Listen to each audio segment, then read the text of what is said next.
होगी तो आप सफल कितने होंगे नहीं पता, अच्छे हो जाएंगे। तो आपको शानदार इंसान बनना है तो इंटेग्रिटी, और सफल होना है तो परसेवरेंस, इनका कॉम्बिनेशन हो जाए तो मजा आ जाएगा। तो इंटेग्रिटी प्लस परसेवरेंस, इनके कॉम्बिनेशन को हम मान सकते हैं कि एक बेस्ट कॉम्बिनेशन हो सकता है। तो सवाल था कि व्यक्ति सफल कैसे होगा। सफलता की खोज में एक कंसेप्ट आया आईक्यू, कि जिस व्यक्ति के अंदर इंटेलिजेंस ज्यादा है वो बाकी व्यक्तियों से ज्यादा सफल होगा। और आईक्यू का बेसिक मतलब क्या है? लॉजिकल मैथमेटिकल एबिलिटी जिसके अंदर ज्यादा है, कॉम्प्रीहेंड करने की क्षमता, डिसीजन मेकिंग जिसके अंदर ज्यादा है। तो आईक्यू का मतलब था लॉजिकल मैथमेटिकल इंटेलिजेंस जिसके अंदर ज्यादा है वो व्यक्ति सफल होगा। लंबे समय तक ये मान के सारा समाज चलता रहा, पश्चिम के लोग भी चलते रहे कि उनको फार्मूला मिल गया है। लेकिन 1980 के आसपास जब 83 में हार्वर्ड गार्डनर ने सिद्धांत दिया मल्टीपल इंटेलिजेंस का, तो ये माना गया कि एक इंटेलिजेंस काफी नहीं है, बहुत तरह की इंटेलिजेंस है और सब एक दूसरे से इंडिपेंडेंट है, स्वतंत्र हैं। किसी किसी क्षेत्र में सफल होने के लिए सोशल इंटेलिजेंस चाहिए, कहीं इंटरपर्सनल, कहीं इंट्रापर्सनल, अलग अलग चाहिए। मोदी जी में कौन सी सबसे ज्यादा है? लॉजिकल मैथमेटिकल है या इंटरपर्सनल है? इंटरपर्सनल है। एक स्पेशल भी घूमते रहते पूरी दुनिया में तो उनको आइडिया हो गया होगा ना, और फ्लाइट से समझ जाते कौन से देश में उतरने वाले हैं, तो इतना आइडिया हो गया होगा। तो बेसिकली उनके अंदर क्या है? इंटरपर्सनल इंटेलिजेंस ज्यादा है। तो इसलिए एक गोल आदमी ने कहा कि नहीं, आईक्यू नहीं, इमोशनल इंटेलिजेंस। इसका नाम क्या था? Daniel Goleman. और भी कुछ लोगों ने कहा, लेकिन डेनियल गोलमैन ने सबसे बुलंद आवाज में कहा। इसकी बात लोगों ने सुनी, कहा तो सेलोवी और मेयर ने भी था, लेकिन इसकी बात सुनी लोगों ने ज्यादा। और इसने कहा ना, इसका कहना है कि सफलता में 85% के आसपास योगदान होता है इमोशनल इंटेलिजेंस का, और आईक्यू का योगदान तो बहुत कम होता है। इसी किताब का शीर्षक ही है emotional intelligence and why does it matter more than IQ. यह आईक्यू से ज्यादा महत्वपूर्ण क्यों है। तो दुनिया भर में एक मामला हो गया कि भाई ईआई जो है वो आईक्यू से ज्यादा महत्वपूर्ण है जीवन में सफल होने के लिए, और इस सिद्धांत के प्रमुख प्रतिपादक डेनियल गोलमैन है। उन्होंने साबित किया बहुत सारे एग्जाम्पल से। उनका मानना यह भी है कि महिलाओं में ईआई पुरुषों से ज्यादा होती है। इस पर कई लोगों को मतभेद है, कई लोग नहीं मानते इस बात को। जैसे एम्पैथी के मामले में तो ये बात सही है कि महिलाओं में एम्पैथी पुरुषों से ज्यादा आमतौर पर होती है, ठीक है। लेकिन अपने इमोशंस पे कंट्रोल के मामले में कई लोग मानते हैं कि इसमें पुरुष महिलाओं से ज्यादा सफल होते हैं। अच्छा, जब भी मेरे पुरुष महिला तो बहुत ब्लैंकेट स्टेटमेंट्स हैं, सारे पुरुष एक जैसे नहीं होते, सारी महिलाएं एक जैसी नहीं होती। एवरेज बात करते हैं, सामान्यतः, औसत रूप से। तो मैं आपसे दो वाक्य पूछता हूं, अपने अपनी मम्मी, चाची, ताई, मामी, फूफी, उन सबको दिमाग में रखे, और फिर उन सबके पति को दिमाग में रख के बताइएगा क्या सच है। पहला, एम्पैथी यानी दूसरे की मनस्थिति को समझने, महसूस करने की क्षमता आपके घरों में महिलाओं में ज्यादा है या पुरुषों में ज्यादा है? महिलाओं में ज्यादा है। अब मतलब लेकिन एवरेज, औसतन। अच्छा, कितने लोगों को लगता है कि नहीं हमारे घर में पुरुषों में ये क्षमता ज्यादा है, दूसरों की मनस्थितियों को समझने की, भांपने की क्षमता। ऐसी एक लड़की वहां बैठी है कोने में, एक लड़की ये बैठी है, दो, एक आप हैं, तीन वोट पड़े हैं, तीनों लड़कियों के पड़े हैं, चौथा वोट भी लड़की का है, एक लड़का मिला फाइनली। चलो, ये मैं जानबूझ के लिंग विभिन्नता इसलिए सूचित कर रहा हूं क्योंकि कहा जाता है कि बाप की और बेटी का जो बॉन्डिंग है ना, वो बॉन्डिंग अलग ही किस्म की होती है। और जब भी कोई लड़की कहती है ना कि जो बात पुरुष समझ सकते हैं, वो दरअसल बाप को ध्यान में रख के बोल रही होती है, किसी और पुरुष को ध्यान में रख के नहीं बोल रही होती है। तो बेटी का पिता के प्रति एक विशेष लगाव, इसको मनोविज्ञान में, शास्त्रों में नहीं, मनोविज्ञान में इसको बोलते हैं इलेक्ट्रा कॉम्प्लेक्स। ये कॉम्प्लेक्स है। सीधी भाषा में कहें तो बेटी की पहली मोहब्बत बाप होता है और बेटी की पहली मोहब्बत माँ होती है। इसलिए किसी बेटी का ये महसूस करना कि मेरे पापा ज्यादा समझते हैं, नॉर्मल बात है ना। हम केवल एक खास संबंध की बात नहीं कर रहे, हम एक जनरल बात कर रहे हैं। अगर किसी लड़की को ये लगता हो कि उसके पापा उसके अलावा भी समाज में अन्य व्यक्तियों की वेदनाओं को, मनस्थितियों को उसकी मदर की तुलना में ज्यादा अच्छे से समझते हैं, तब ये सिद्धांत बनेगा कि पुरुषों में ये क्षमता ज्यादा है। लेकिन नॉर्मली ये बात मानी जाती है कि महिलाओं में ये क्षमता औसतन पुरुषों से ज्यादा है। वोटिंग नंबर 2, अब आप बताएं। अपने इमोशंस को कंट्रोल करने के मामले में, बहुत तेज गुस्सा आ रहा है किंतु आंख से, मतलब गुस्सा झलकना नहीं चाहिए, आंख लाल नहीं होनी चाहिए, अंगारे नहीं आने चाहिए आपके अंदर। बहुत दुख हो रहा है किंतु आंख से आंसू टपकना नहीं चाहिए, आवाज भर्रानी नहीं चाहिए। इस मामले में अपने इमोशंस को कंट्रोल करने के मामले में महिलाओं और पुरुषों में ज्यादा बेहतर कौन है? पुरुष है। आप में से कितने लोग कहना चाहिए कि नहीं मेरी मम्मी ज्यादा स्ट्रांग है इस मामले पापा की तुलना में, कंट्रोल कर लेती हैं? ऐसा एक वोट आया, देखिए, नहीं 3 4 5 6 हो गए। Good good good. तो अब बात तो है, सामान्य बात है, हम तो बात करें कि ज्यादा क्या दिखता है। हंसने की बात नहीं है। मनोविज्ञान गणित नहीं होता कि गणित जैसे इसमें नियम बनेंगे कि हर त्रिभुज उसमें मतलब 3 रेखाएं होंगी और वो कुल इतने कोण का होगा। वो नियम यहाँ नहीं चलते हैं मनोविज्ञान में। मनोविज्ञान के नियम ये होते हैं कि अमूमन ऐसा होता है, इसके अपवाद हो सकते हैं। और कितने लोग मानते हैं कि हाँ, हमारे पिता में हमारी माता की तुलना में इमोशंस को कंट्रोल करने की क्षमता ज्यादा है। देखिए मोदी लहर चल पड़ी है, देखिए इतने में तो मोदी जी यूएन के प्रेसिडेंट बन जाते हैं, इतनी लहर चल पड़ती। तो इससे थोड़ी कम लहर चली भारत में, इसलिए केवल भारत के ही हो पाए अभी तक। तो इसका मतलब डेनियल गोलमैन का ये दावा कि महिलाओं में इमोशनल इंटेलिजेंस ज्यादा होती है, इस पर कुछ सवाल लग सकते हैं कि emotional intelligence is a set of qualities, और उनमें से कुछ क्वालिटीज पुरुषों में ज्यादा हो सकती है, कुछ क्वालिटीज महिलाओं में ज्यादा हो सकती हैं। कुछ लोगों ने कहा कि IQ, EI सब बच्चों वाली बातें हैं। जीवन में अगर सफल होना है तो चाहिए SI, सब इंस्पेक्टर।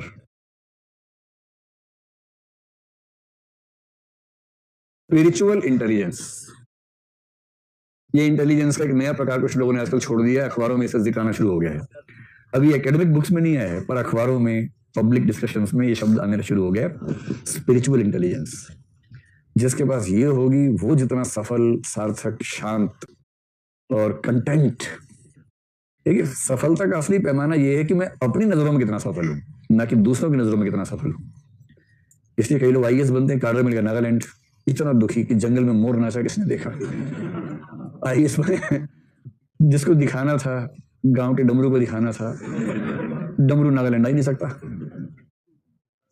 अब डमरू को टिकट भेजी कि आओ आके देखो मैं कैसा हूं यहाँ पर, तो संतोष नहीं मिल रहा, क्योंकि इस व्यक्ति की नजर में सफल होने का मतलब दूसरों की नजर में सफल होना है, ना कि अपनी नजर में होना है। अपनी नजर में सफल होने को बोलते कंटेंट फील करना, कंटेंट होना, आत्मपूरित होना, आत्मसंतुष्ट होना। स्पिरिचुअल इंटेलिजेंस के लोग कहते हैं कि आत्मसंतुष्टि अगर जीवन का उद्देश्य है, और जीवन का अंतिम उद्देश्य क्या है? आत्मसंतोष, कि आपको अच्छा लगे, जीना अच्छा लगना चाहिए, और 2-4 साल की चकाचौंध के बाद अंततः आपको अच्छा लगे कि आप जीवन ठीक जी रहे हैं, यही तो उद्देश्य है। ये स्पिरिचुअल इंटेलिजेंस से आता है। और स्पिरिचुअल इंटेलिजेंस से सिंपल सा मतलब है कि अगर आप ईश्वर को मानते हैं तो वो, ईश्वर को नहीं मानते तो प्रकृति, संपूर्णता, इस पूरे ब्रह्मांड, इस जगत की संपूर्णता जो है, उस संपूर्णता के साथ संबंध महसूस करने की ताकत, कि जो टोटलिटी है उसके साथ मेरा एक पर्सनल रिलेशन है, और वो कॉग्निटिव लेवल पर नहीं, वो इमोशंस के लेवल पर आपको महसूस होने लगे, आपकी एक्शंस में झलकने लगे, तो हम कहेंगे ये व्यक्ति स्पिरिचुअली इवॉल्व व्यक्ति है, आध्यात्मिक रूप से थोड़ा सा विकसित व्यक्ति है। ये आपके सिलेबस में नहीं है तो पूछेंगे नहीं, लेकिन कभी इंटरव्यू में बताना चाहिए, अपने आंसर में जिक्र करना चाहिए, कर दें। इसके बाद कुछ लोगों ने कहा कि परसिस्टेंस कोशिएंट या परसेवरेंस कोशिएंट ये सबसे बड़ा फैक्टर है जीवन में सफलता का, और मुझे लगता है कि ये बात काफी हद तक सही भी है। परसेवरेंस कोशिएंट या परसिस्टेंस कोशिएंट, इससे बड़ा फैक्टर कोई नहीं है। और इस कोशिएंट का मतलब होता है लगातार धैर्य और निरंतरता के साथ अपने उद्देश्य में लगे रहने की क्षमता। तो एक निरंतरता हो, लगन हो, तो आप जो सफल होते हैं उस सफलता की बात कर रहे हैं। क्या होता है कि जीवन में हम सब सफल होना चाहते हैं, किंतु सफलता अगर तुक्के से नहीं मिली है तो उसकी बहुत लंबी यात्रा होती है, बहुत भारी कीमत चुकानी होती है। ऐसा नया आदमी सोचता है कि यार क्या है, तो ऐसे ही है, लेकिन उसके पीछे की लंबी संघर्ष यात्रा का अपना मूल्य है। और इसलिए जीवन में सबसे ज्यादा सफल लोग वो होंगे जिनमें सबसे ज्यादा धैर्य था, और धैर्य के साथ लगन थी कि एक दिन आएगा जरूर, अपना टाइम आएगा, अपन का टाइम आएगा, कभी ना कभी तो आएगा ही आएगा, ठीक है। और उसके लिए लगातार मेहनत लगातार करनी है, धैर्य रखना है, छटपटाना नहीं है। और इसलिए मैं कई बार आप लोगों से कहता हूँ क्लास में भी, IAS बनने में वही सफल होगा जिसके अंदर परसेवरेंस होगी। इंटेलिजेंस थोड़ी कम चल जाएगी, EQ, EI थोड़ा कम चल जाएगा, परसेवरेंस कम है तो नहीं बन पाएंगे। और जो लोग हर महीने एक रात को अचानक उछलते हैं IAS बनने के लिए, कुकर की भाप भर गई, ढक्कन की तरह उड़े अचानक, IAS बनना है, आज ही रात को बनना है IAS, और उसके बाद अमानवीय टाइम टेबल बनाते हैं अपना, जो 4 घंटे चलते चलते दम तोड़ देता है, और उसके बाद मामला टाइम फिर 1 महीने तक शांत पड़े हैं, फिर किस दिन खून गर्म हुआ, अचानक IAS बनने बैठ गए उस दिन, और मार्क्स टारगेट ये इंटरव्यू 250 नंबर, ऑप्शनल वैकल्पिक विषय 350 नंबर, GS 550 नंबर, और IAS टॉपर से 200 नंबर ज्यादा स्कोर। और फिर पढ़ना शुरू, सुबह 4 बजे पढ़ेंगे और उसके बाद दिन में 21 घंटे का बना लिया पढ़ने का। अमानवीय किस्म के टारगेट बना लेते हैं। हाँ, और होगा क्या, एक दिन होते फिर छोड़ो यार, ऐसे ही ठीक था, छोड़ो। इसको बोलते हैं बहुत तेजी से उठने वाला जोश, उतना ही तेजी से मर जाता है। एक साहित्यकार थे, उन्होंने शब्द इस्तेमाल किया, तीव्र किंतु शीतल बौद्धिक घृणा। क्या इस्तेमाल किया? वो एक क्रांतिकारी बनना है ना, तो तीव्र किंतु शीतल बौद्धिक घृणा चाहिए। घृणा चाहिए व्यवस्था से, और भावनात्मक नहीं, बौद्धिक घृणा चाहिए, उबलने वाली नहीं, शीतल घृणा चाहिए, शीतल घृणा। और तीव्र भी होनी चाहिए, बेचैनी भी हो। तीव्र किंतु शीतल बौद्धिक घृणा अगर है तो क्रांतिकारी बन पाओगे, वरना क्रांतिकारी बनना किसी के बस की बात नहीं है। ठीक उसी तर्ज पे अगर कहें, अगर बनना है आईएएस, तो लंबे समय तक धीमी गति में, मंद मंद गति में चलने वाला मोटिवेशन, एनर्जी, आत्मविश्वास, संकल्प, पढ़ने की इच्छा और सफल होऊंगा ही होऊंगा ये भरोसा, अगर ये सब धीमी और मध्यम गति में चलता है लगातार, तो बनेंगे आईएएस। आईएएस बनना, सीएम बनना, पीएम बनना, कुछ भी बनना, कुछ भी बड़ा हासिल करना, उद्योगपति बनना, कोई बढ़िया एनजीओ चलाना, कैलाश सत्यार्थी बनना, ये सब ऐसे नहीं होता है। लंबे समय के सस्टेन्ड मोटिवेटेड एफर्ट चाहिए होते हैं। कुछ भाव समझ में आ गया क्या है? अब इन सबको समझते हैं क्या क्या होता है। तो अगर कोई आपसे पूछे कि सफल होने के लिए कौन सी 2 चीजें चाहिए जीवन में, या एक चाहिए? परसेवरेंस। परसेवरेंस में बाकी सब शामिल हो जाएगा। शानदार इंसान बनने के लिए क्या चाहिए? इंटेग्रिटी। सफल इंसान बनने के लिए परसेवरेंस। कायदे की बात करने के लिए ऑब्जेक्टिविटी चाहिए। ये हो गया deadly combination, objectivity, integrity, Perseverance. अगर ये 3 चीजें आ गई तो उसके बाद कोई माई का लाल आपको बड़ा इंसान बनने से रोक नहीं पाएगा, क्योंकि ये 3 गुण एक किले की तरह आपकी रक्षा करेंगे। धैर्य। धैर्य क्या होता है? देखो, धैर्य का मतलब सिंपल क्या होता है? धैर्य का संबंध है टाइम से, समय से। सही समय का इंतजार करने की क्षमता।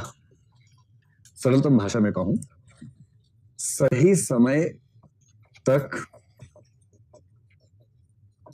इंतजार करने की क्षमता। इसमें टाइम फैक्टर बहुत काम आता है। समय, अच्छा, सही समय तक इंतजार करना है, ये कब कब जीवन में आ सकता है? 2 स्थितियों में आ सकता है। एक तो आ सकता है कि आप किसी ऐसे उद्देश्य के पीछे चल रहे हैं जिस उद्देश्य को हासिल करने की प्रक्रिया ही बहुत लंबी है। ठीक, तो एक तो हो सकता है दूरगामी उद्देश्य, जैसे आपने आईएएस का उद्देश्य चुन लिया। अब ये उद्देश्य दूरगामी है, ये ऐसा नहीं कि कल रात को मनु सुबह आईएएस बन गए, है ना। इसमें तो आपको तैयारी करेंगे 1-1.5 साल, उसके बाद एग्जाम देंगे, एग्जाम भी जिस साल शुरू होगा उससे अगले साल खत्म होगा, फिर सिलेक्शन के बाद ट्रेनिंग 6 महीने बाद शुरू होगी, फिर 2 साल ट्रेनिंग चलेगी, उसके बाद जाके पोस्टिंग मिलेगी।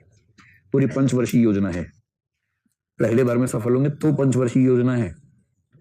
तैयारी शुरू करने से अपनी फील्ड में जॉब में जाने तक का समय 5 साल का समय मिनिमम है इसमें, है ना। मैं ट्रेनिंग के 2 साल मिला के बोल रहा हूँ। इसमें पहली बार में सिलेक्शन होने की संभावना आपको पता है बहुत ज्यादा नहीं होती है, रेयर ही है, यानी कि समय और चाहिए, तो पेशेंस चाहिए। और दूसरा धैर्य कब चाहिए? कठिन समय में चाहिए। कठिन समय में। अब अगर इन दोनों बातों को मिला के कह दिया जाए, किसी दूरगामी उद्देश्य की प्रक्रिया में या किसी कठिन समय में सही समय का इंतजार करने की क्षमता को धैर्य कहते हैं। बाकी समझ गया? आप नोट कर लेंगे अपने आप ना। तो किसी दूरगामी उद्देश्य की प्रक्रिया में या किसी कठिन समय में सही समय का इंतजार करने की क्षमता को धैर्य कहते हैं या पेशेंस कहते हैं। So simple. इन्हीं में से एक पक्ष को अगर ले लेंगे, उसको बोलते हैं फोर्टिट्यूड। फोर्टिट्यूड क्या है? ये वो सहनशीलता है जो कठिन समय में, कठिन समय या कठिन संघर्ष में, भाई कठिन समय, कठिन संघर्ष किसके जीवन में नहीं आते हैं? आते ही कभी ना कभी। अब आप उस समय चिल्लपो मचाते हैं, जमीन पर लेट लेट कर रोते हैं, गला फाड़ फाड़ कर रोते हैं, या शांति से झेल लेते हैं उसको। तो कठिन समय या संघर्ष को